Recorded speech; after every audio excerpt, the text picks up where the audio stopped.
The movie begins in the magical city of Oz, where we see the flying monkeys soaring in the sky. The villagers are happy because the Wicked Witch of the West has died. Suddenly, they see a floating bubble descending upon them, revealing the Good Witch, Glinda. Glinda arrives and confirms the news of the Wicked Witch's death. Then, we see a little girl asking Glinda, "Was the Wicked Witch born evil?" Glinda replies, "No, she had a normal mother and father. Her father was the ruler of Munchkinland, but he had to leave the city for a meeting. While he was away, his wife took the opportunity to bring her lover to the palace. The lover brought a green bottle, which the queen drank. After some time, the queen became pregnant and gave birth to a baby girl. Strangely, the baby was born with green skin, which shocked everyone. Now we understand that the queen was pregnant by her lover, not the king. At that moment, the baby started crying,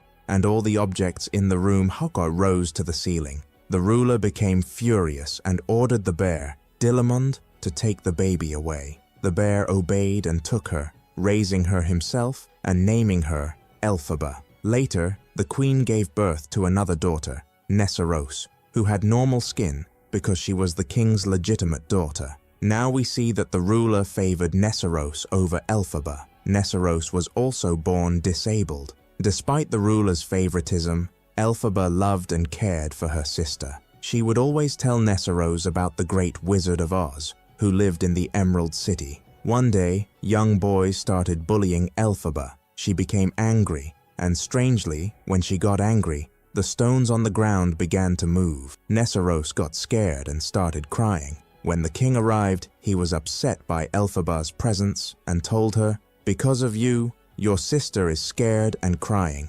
Now we return to Glinda, who, after celebrating with the villagers over the Wicked Witch's death, was about to leave when one of the villagers asked her, "Was the Wicked Witch your friend?" Glinda replied, "Yes, she was my friend," and began telling the story. She said, "On my first day at the School of Magic, my parents dropped me off and said goodbye. Suddenly, a boy approached me and greeted me. He was immediately attracted to me, but I didn't care about him. Then, Elphaba arrived at the School of Magic. All the students were afraid of her because of her green skin, and even Glinda was surprised.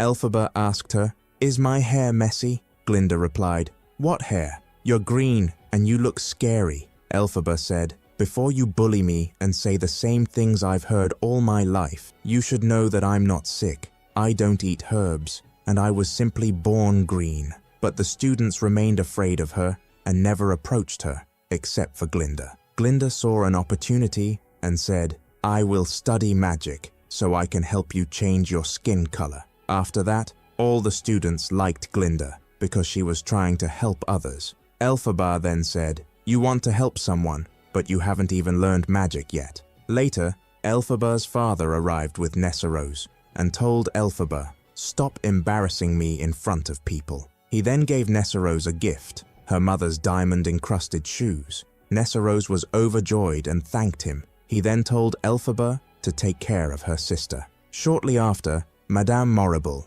the headmistress of the School of Magic, arrived. She spoke harshly to Elphaba, but Glinda intervened, saying, "I come from a wealthy family," and asked Madame Morrible to treat her better. However, Madame Morrible didn't care and told Glinda, "You are just like the other students." Later, the students were assigned to their rooms. A teacher introduced herself to Nessarose and said, "You are the ruler's daughter, and you are beautiful." But when she saw Elphaba, she was shocked and said, "I didn't know the ruler had another daughter." Elphaba replied, "I didn't come here to study. I came to take care of my sister." The teacher took Nessarose to her room, but Elphaba tried to stop her, reminding her that she had promised her father to take care of her sister. The teacher ignored her, and Elphaba became angry, causing everything to fly into the air, including her sister. She destroyed the place, and all the students were terrified. Madame Morrible was watching from above and realized that Elphaba was a powerful witch. She then approached Elphaba and said, "You are special." She asked the students, "Who wants to share a room with Elphaba?" Glinda, without thinking, raised her hand. Madame Morrible then tried to convince Elphaba to join the School of Magic. promising to teach her how to control her powers. Elphaba refused, saying, "My father will not allow it." Madame Morrible assured her, "I will handle it." Elphaba then started singing, saying that she would become special, that everyone would love her once she met the wizard, and that she would be famous and free from people's cruelty. She also hoped that her sister would no longer be ashamed of her. Later, Elphaba entered her room and was shocked to see that Glinda had taken up almost the entire space, leaving her only a tiny corner. Glinda said, "I know you did magic. Teach me how you did it." Elphaba got angry and said, "I don't know how." In her frustration, she accidentally shattered the glass. The two girls couldn't stand each other and kept saying, "We hate each other and don't want to share a room." Days passed, and their relationship remained the same. All the students admired Glinda for her beauty, but they feared and avoided Elphaba. One day during a lecture, their history teacher, a goat named Dr. Dillamond, introduced himself. He mispronounced Glinda's name, which made her angry. She said, "Why did you mispronounce my name? Is it because you're a goat?" Dr. Dillamond explained to the students that, in the past, animals in Oz were the ones who taught humans. But now, things had changed, and humans no longer wanted animals to be teachers. Then, they noticed a message written on the blackboard. Animals should be seen, but not heard. It was supposed to be that Fidelamond would silence the room with his words, breaking the vase and ending the lecture. However, Alpha stays behind, comforting him and picking up the flowers. She then tells him that she has been bullied her entire life and has no friends. Fidelamond responds,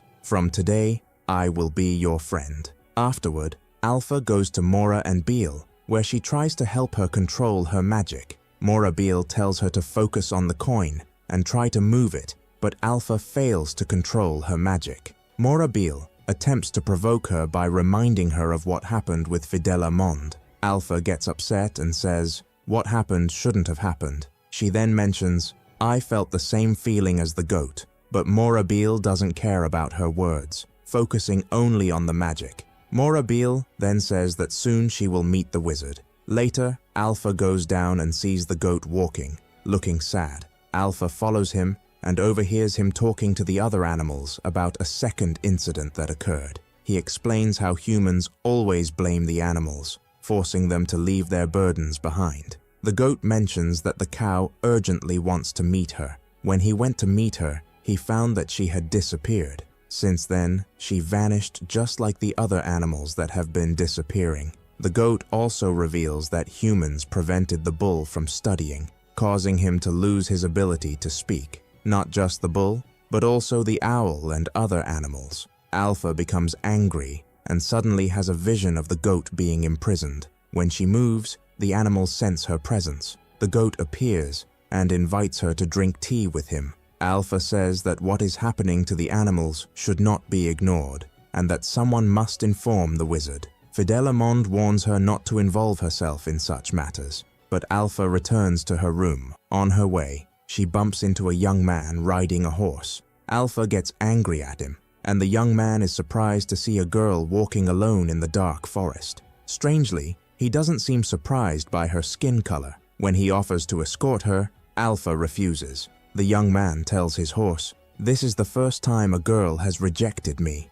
It is then revealed that this young man is Prince Fibro, who has come to study at the magic school. As soon as the news spreads, Glinda finds out about the prince's arrival. She rushes to put on makeup, accessories, and her best clothes to catch the prince's attention. Indeed, when the prince sees her, he is enchanted by her beauty. He begins talking to her about the school, but when she takes him to the library, he notices Alpha. However, Glinda ignores Alpha. Prince Fibro then starts dancing and singing, saying, "Forget studying." The students abandon their lessons and join him in singing and dancing. He invites all the students to a party in the ballroom. At the party, Book takes the opportunity to ask Glinda to dance with him, but Glinda, with her eyes set on the prince, refuses. She tells him, "See that sad girl over there? We should make her happy. Go ask her to dance." Book is thrilled and agrees, saying he will do it for Glinda.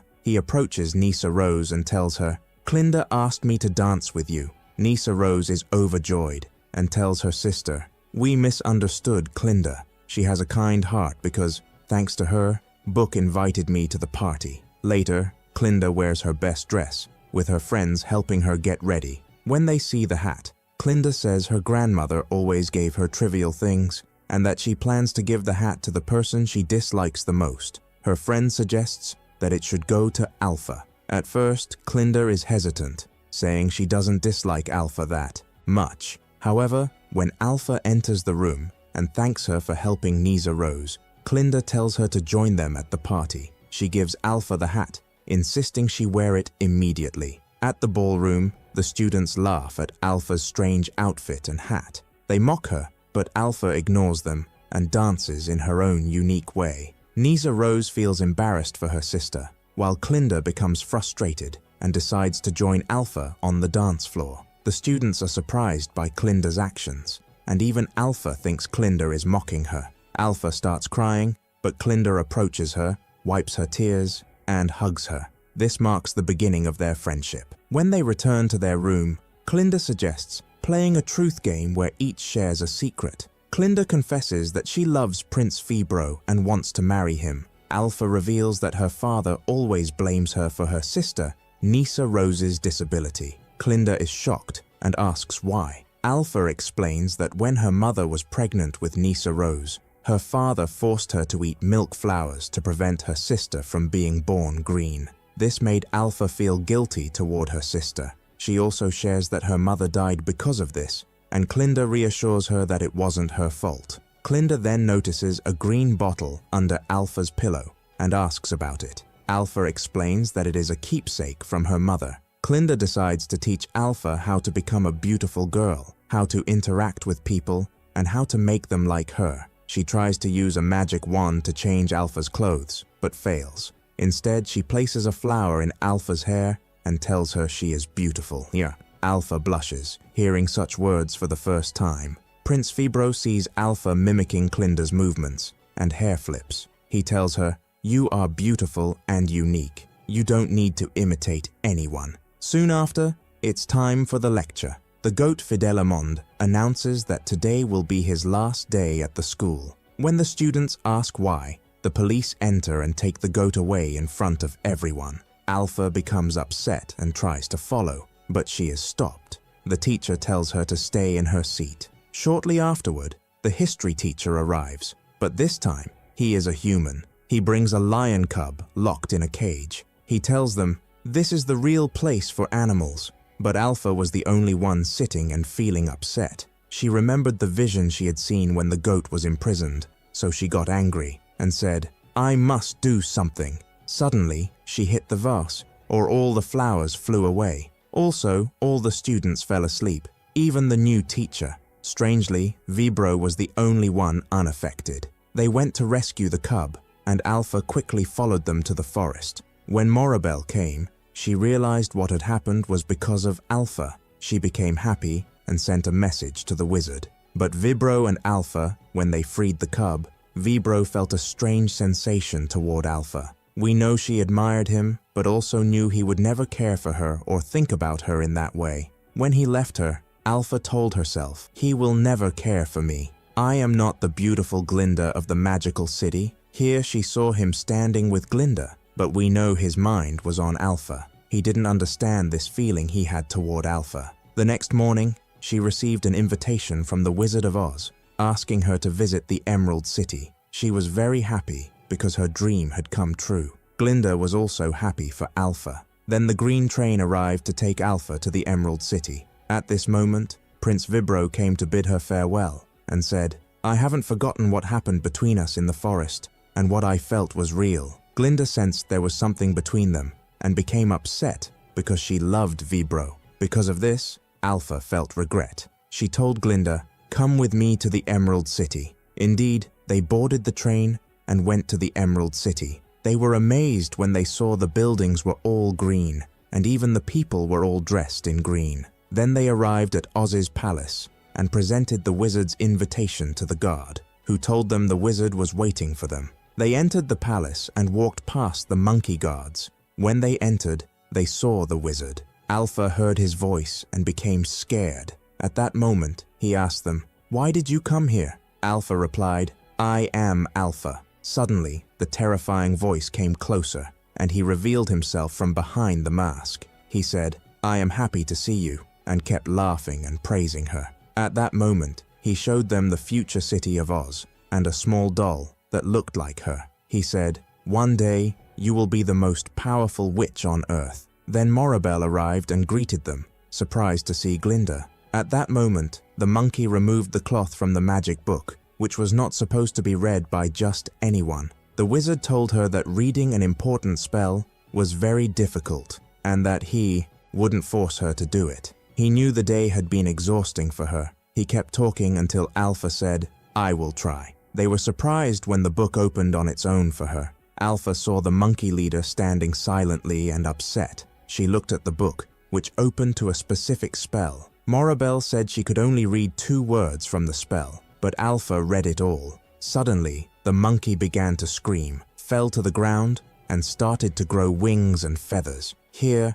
we realized that the wizard had conspired with Morabel because they couldn't read the spell themselves. When Alpha was asked to reverse the spell to restore the monkeys to their natural state, Morabel said it wasn't possible. Alpha became upset with Morabel and left. But the shock was that all the monkeys had grown wings and feathers. Morabel and the wizard were pleased with Alpha's talent. When Alpha grew angry with them, the wizard said the monkeys would be useful to them. The wizard said they would fly over the city and report any rebellious animal activity. But Alpha accused him of orchestrating everything that had happened to the animals. Morabel told her they did it for the benefit of the city of Oz, and that Alpha would also benefit because people would love her. But Alpha refused to help them. The wizard told her that when he arrived, the city was full of problems and he needed to find a real enemy for humans. Alpha said, "If you want spies, why didn't you create them yourself? You're not even a real wizard.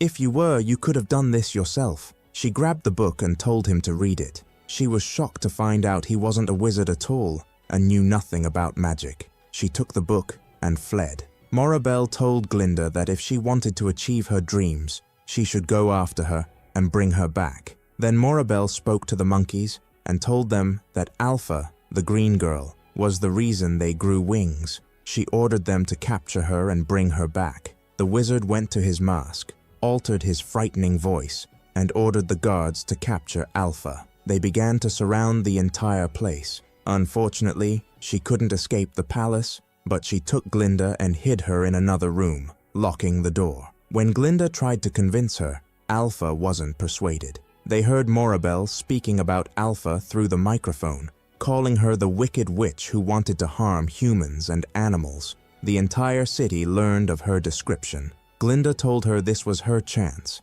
and because of this, she would become famous and loved. Alpha said, "Something inside me has changed. I don't want to be loved or famous at the expense of the animals suffering." But unfortunately, at that moment, the guards began to approach. Alpha recited a spell to fly, and suddenly, she saw the broom coming toward her. She instructed Glinda to climb on it, saying, "Together, we will achieve our dreams." Glinda brought her something to wear because she saw she was very cold. In this state, she was fully dressed as the Wicked Witch. Before they could escape, the guards captured Glinda. Alpha fled alone, managing to fly on the magical broomstick. She stood in front of all the guards. When Alpha became angry, she shattered all the glass. Morabel quickly took advantage of the situation and embraced Glinda. Alpha decided to return to save Glinda when she can control her magic. And here ends the first part. Stay tuned for the next part. Don't forget to subscribe and activate the bell.